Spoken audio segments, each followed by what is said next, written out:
ମଧ୍ୟପ୍ରଦେଶର ଭୋପାଳର ଏକ କଲୋନୀରେ ଫିଲ୍ମ ଷ୍ଟାଇଲରେ ଡକାୟତ ଘଟିଛି।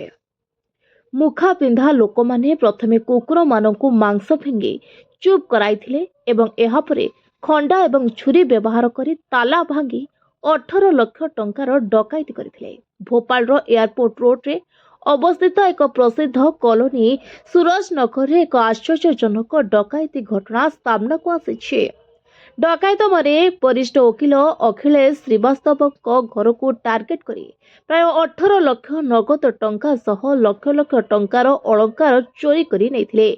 ଏହି ଅପରାଧ ଘଟାଇବା ପାଇଁ ଅପରାଧୀମାନେ ପ୍ରଥମେ ଘର ଜଗି ରହିଥିବା ପୋଷା କୁକୁରମାନଙ୍କୁ ମାଂସ ଦେଇ ପ୍ରଲୋଭିତ କରିଥିଲେ ଏବଂ ଏହାପରେ ବନ୍ଧୁକ ମୁନରେ ତାଲା ଭାଙ୍ଗି ଦେଇଥିଲେ।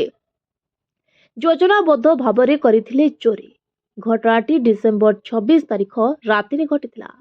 ଡକାୟତମାନେ ସତର୍କତାର ସହିତ ଯୋଜନାବଦ୍ଧ ଭାବେ ଏହି ଘଟଣା ଘଟାଇଥିଲେ। ଓକିଲ ନିଜ ଘରେ 2ଟି କୁକୁର ରଖିଥିଲେ। ଚୋରି କରିବା ପାଇଁ ଡକାୟତମାନେ ପ୍ରଥମେ ବାହାରୁ ସେହି କୁକୁରଙ୍କ ଉପରକୁ ମାଂସର ଖଣ୍ଡ ଫିଙ୍ଗିଥିଲେ, ଯାହାଦ୍ୱାରା ସେମାନେ ଭୁକିବା ବନ୍ଦ କରିଦେଇଥିଲେ।